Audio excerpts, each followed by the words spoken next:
টাকায় যখন সে $5,000 ইনকাম করার মতো যোগ্যতা রাখে, তার এটা অ্যাক্সিডেন্ট। সোশ্যাল মিডিয়াতে টিকছে, কপিরাইট দিয়ে, ফেক কপিরাইট দিয়ে তার মনিটাইজেশন নিয়ে গেছে, এটা একটা অ্যাক্সিডেন্ট। এটা অ্যাক্সিডেন্টের কারণে এরকম ঘটনা হতেই পারে। তো ভিডিওটা প্রচুর শেয়ার দিবেন, যারা যে যেখান থেকে ভিডিও দেখছেন মতামত জানাবেন। থরসব বিলালের ভুল রয়েছে নাকি জুয়েলের ভুল রয়েছে।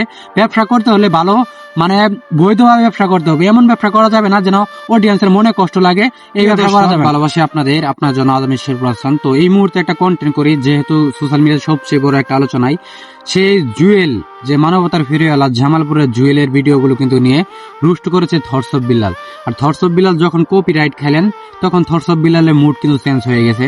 থরসব বিল্লাল বলতেছে এখন আমি কন্টেন্ট বিক্রি করব, এমনকি প্রমোশন নিব, এমনকি একটা ফলো দিলে নাকি 500 টাকা নিবে। চিন্তা করে দেখছেন, একজন ফলো করবে 500 টাকা নিবে।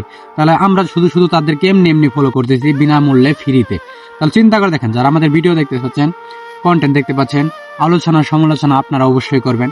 তো থরসব বিল্লাল যে কাজটা করেছে আসলে এই কাজের মধ্যে পড়ে কিনা সেটা কিন্তু অবশ্যই প্রশ্ন থাকে সবার। তো জুয়েল মানবতার ফেরিওয়ালা যে জঘন্য ব্যবসা করতেছে, ব্রা প্যান্টি বিক্রি করতেছে, এইগুলা নিয়ে সোশ্যাল মিডিয়াতে আলোচনা কিন্তু থরসব বিল্লাল নিজে আগে করেছে। তারপরেই দেখছেন সোশ্যাল মিডিয়া থেকে এখন কিন্তু আলোচনার মধ্যে পড়ে গেল।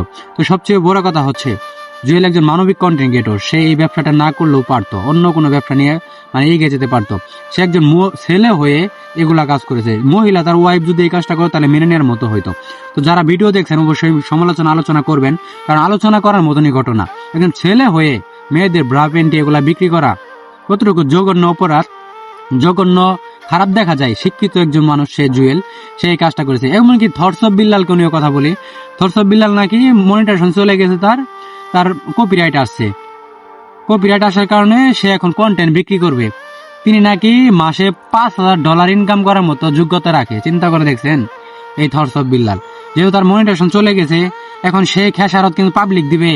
আমাদের মতো সাধারণ জনগণ কি দিবে? তারা কি দিবে? যে বলবে আমি একটা আপনাকে ফলো করব, আপনি আমাকে 500 টাকা দিবেন। বা একজন ব্যক্তি রয়েছে যেখানে মূলত মানে কোনো কন্টেন্ট বিষয় না, একটা কন্টেন্ট নিতে গেলে নাকি টাকা নিবে 5,000 টাকা। চিন্তা করে দেখছেন মানে কতটুকু নিচে পর্যায়ে চলে গেছে থরসব বিল্লাল। টাকার জন্য মানুষ কি পরিমাণ হতে পারে। থরসব বিল্লাল যে কাজটা করেছে, ফ্যান পেজ বিক্রি করে, আসলে এটা অপরাধ। এটা জাতির সঙ্গে অপরাধ করা হয়েছে। যারা ফ্যান পেজ বিক্রি করে, যারা ফ্যান পেজের ভিডিওগুলো নিয়ে বিক্রি করে, যারা ফলো বিক্রি করে, এটা দেশের জন্য আসলে অপরাধ, জাতির সঙ্গে অপরাধ করা হয়। জাতির সঙ্গে আসলে কি বলবো, জাতির উদ্দেশ্যে, জাতির আসলে কি করে জানি না। তো সবচেয়ে বড় কথা হচ্ছে তিনি একজন কন্টেন্ট ক্রিয়েটর, তাকে কেরা উঠেছে, জাতি কিন্তু উঠিয়ে দিয়েছে। সোশ্যাল মিডিয়াতে যে ভিডিও পোস্ট করে এগুলো মানুষে কিন্তু তাদের ভিডিওগুলো দেখছে। তাহলে সেই ভিডিও থেকে যে কাজটা হয়েছে, এগুলো কাজ আসলে মেনে নেওয়ার মতো না। যারা ভিডিওটা দেখতে পাচ্ছেন আপনাদের মতামত অবশ্যই কমেন্ট করে জানাবেন। থরসব বিল্লাল যে কাজটা করেছে এটা আসলে যুক্তিসম্মত না, কারণ তিনি একজন পাবলিক ফিগার, তার ভিডিও মানুষ দেখবে, তার ভিডিও নিয়ে মানুষ ভাইরাল হবে, এটা তার জন্য ঠিক আছে।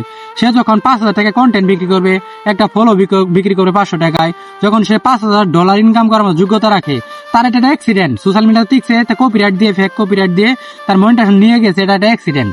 এটা অ্যাক্সিডেন্টের কারণে এরকম ঘটনা হতেই পারে। তো ভিডিওটা প্রচুর শেয়ার দিবেন, যারা যে যেখান থেকে ভিডিও দেখছেন মতামত জানাবেন। থরসব বিল্লালের ভুল রয়েছে নাকি জুয়েলের ভুল রয়েছে। ব্যবসা করতে হলে ভালো মানে বৈধভাবে ব্যবসা করতে হবে, এমন ব্যবসা করা যাবে না যেন অডিয়েন্সের মনে কষ্ট লাগে। এই ব্যবসা করা যাবে না। তো ভিডিওটা প্রচুর শেয়ার দিবেন। ভালো থাকবেন, সুস্থ থাকবেন। দেখা হবে নেক্সট কোনো নতুন একটা ভিডিওতে। আজকের মতো এখানে বিদায়। আল্লাহ হাফেজ।